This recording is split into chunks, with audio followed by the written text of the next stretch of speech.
What is going on, YouTube people? Northeast Ohio Sports Cards here today to have a little chat about becoming attached. just yeah, we're just gonna have a little chat this morning or afternoon or evening, depending on when you're watching this. Like, comment, sub, all the YouTube stuff down below. So about 10 days ago, when you're watching this video, I'm recording this on Saturday morning. You're probably seeing it on Tuesday morning. I purchased the Vlad Purple Refractor at the local card show. I was not expecting to purchase the card. It was not something remotely on my radar at all. I like Vlad. I like prior to the season starting, I was much bigger on Soto Tatis and Acuna, but Vlad kind of won me over this year. The more and more I watched him and the numbers that he put up, all that stuff. Just a fun player, and I loved his dad. Absolutely loved his dad. When his dad was going crazy is when I was peak into baseball in the early 90s. And he was a blast to watch it. So there was, some attachment there, but nothing crazy. So, I walk into the show last Saturday looking around, not for anything in particular, just looking at cases. And as I talked about, one guy had a bunch of really nice Vlad stuff. He had a PSA 9 gold. He had a PSA 10 sapphire. He had this. He had a couple different PSA 10 like lower refractors, like pink, just a straight refractor, a sepia. Um, Maybe had some other stuff too. Those were the ones that stick out, but I feel like there was a couple more cards in there that I'm just forgetting. And I asked him, like, what are you looking for on each one? And he read off the prices, and they all seemed about right. Like in my head, the prices that he gave were like, okay, that seems correct. But I wasn't familiar with the purple because you just don't see them a lot. You don't look at them a lot. You see the regular refractor, the pink, you see the sapphires. But the being numbered out of 299 was appealing, and the price seemed, in my mind, low. He quoted me at 1100, and I said in the back of my head, I'm like, huh, that's interesting. And out of 299 for 1100 is 1100, and the base refractors at the time were going for like, I don't know, 450 ish.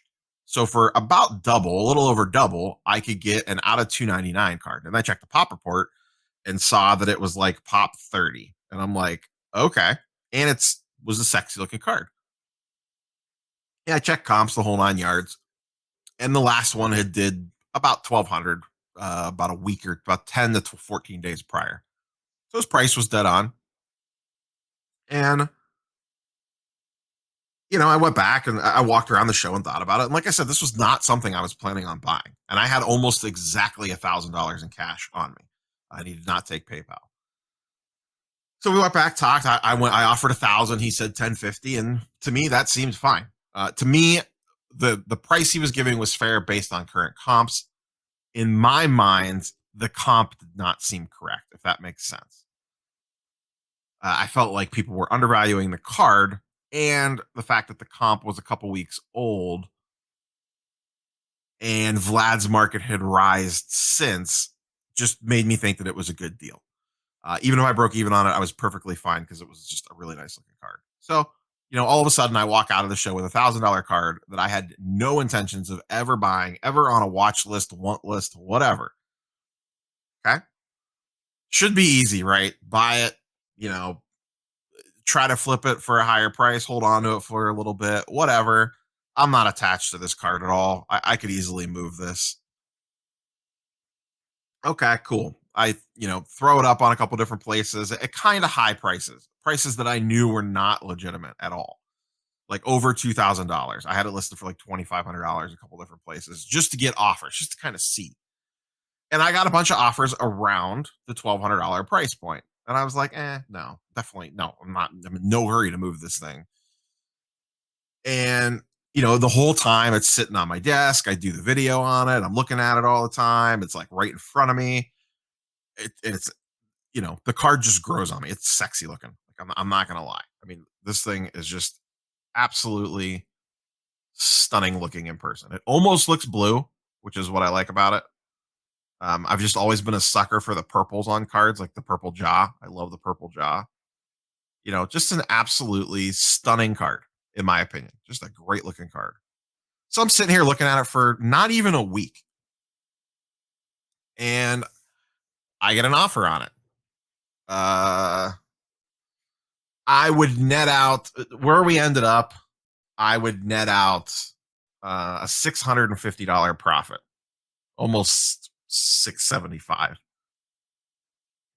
after shipping and everything and PayPal fees. And I get the offer, and all of a sudden I'm like, and this is 6 days later. I closed this deal on Friday, so it hadn't even been a full week, and I'm like, wait, do I want to take this? All of a sudden, I didn't want to accept the offer. This was the exact reason I bought the card for. I mean, once I looked at it, did the research, I thought it was undervalued, and then I get the card home, and all of a sudden, I don't want to trade or move the thing. So here I am.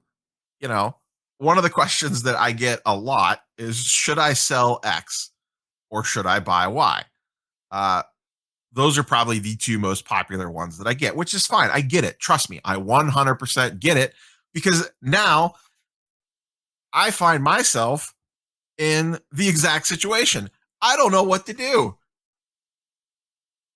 I was like sitting there and I'm like, do I accept this? This is a no-brainer, right? In my mind, everything was screaming, hey dummy, this is exactly the purpose that you bought this card for, was to because you thought it was undervalued or that it had potential. Even if the comp was correct, uh, if anything happens to Otani, Vlad your AL MVP, he could win the Triple Crown. His stuff seems underpriced in general across the board when you compare him to Tatis, Soto, Acuna. Otani is kind of a different beast because of what he's doing on both sides. The whole reason you bought it was because you think Vlad's too cheap across the board. This card in particular, too cheap.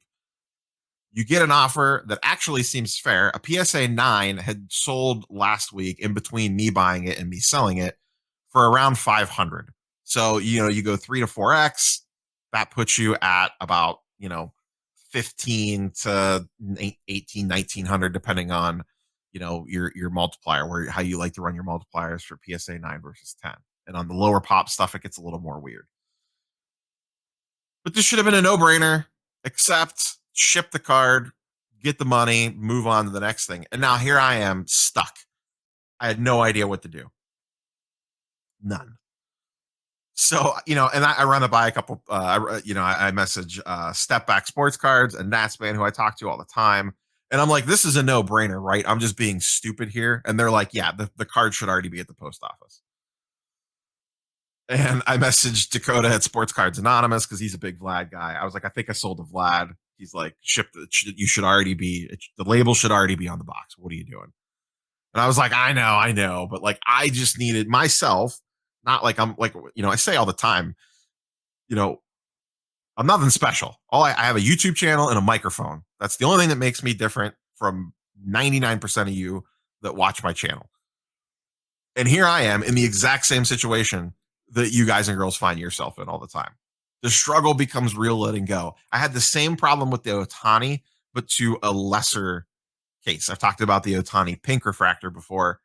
That one was a little bit easier because I knew I'd be able to find that card again 100%. Like, it's a pink refractor. Like, they're lowish pop, but they're not like hard to find. This is only pop 30 something. I could find one, but it's not going to be quite as easy and at a fair price. And I think this card actually has a lot of potential to keep going up. Even though I made my money on it, I 100% think the guy that bought this off of me is going to make money off of it as well, like 100%. Vlad stuff, when you look at all the numbers comparing him to the other big players, his stuff is drastically undervalued, in my opinion. So, but yeah, I don't know what the purpose of this little chat was. Maybe a little therapy session for myself. Maybe just to spend, a couple last moments with the Vlad before I package it up, just to kind of, hold it, look at it, move it around in the light a little bit, so I could go back and look at this video when I'm sad and lonely and I don't have my Vlad with me at night. Um, But yeah, so we struggle with the exact same stuff. Just because I'm a content creator doesn't mean that I struggle with the exact same decisions that you guys make on a daily basis. So what was the first thing I turned to? I went and messaged other content creators, be like, "Hey, like I absolutely need you to just accept this. Right? Like I'm just being stupid." And they're all like, "Yes, you're being dumb. Sell the card." And so I sold it. I'm getting ready to package it up as soon as I get done finishing this video.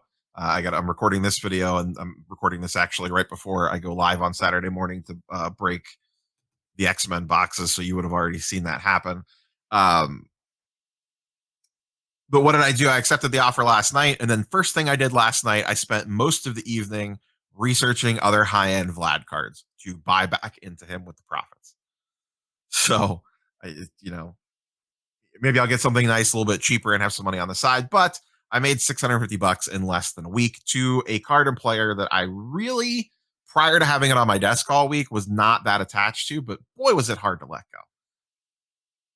So that's all I have for you guys and girls today. Uh, just to kind of show like we struggle with the same stuff as you. And sometimes you just have to, it's just a bad time to say this because of what 76ers just did, is trust the process. Yes. Could this card go up another $1,000, another $650? Absolutely. 100%. In fact, I think that it probably will. But there's definitely some downside risk there. So I get into it. My plan was to take it to the National, see what happens. Well, we didn't get there. Get into it, got out of it.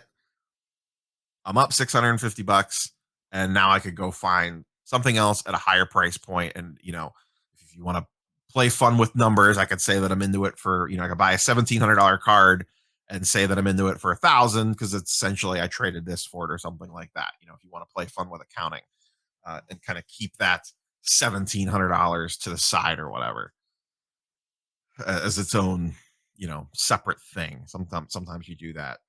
But yeah, if you have any questions, thoughts, do you struggle? I guess the big thing do you ever find yourself in these same situations where, and I'm sure you do. If you don't, now I'm going to feel even more crazy than I already am, where you bought a card just because, everything made sense to buy the card, but you didn't have any real necessarily attachment to it when you picked it up. And then within like 4 days later, you could almost double up on it. And you're like, well, do I want to let this go? So the struggle is real.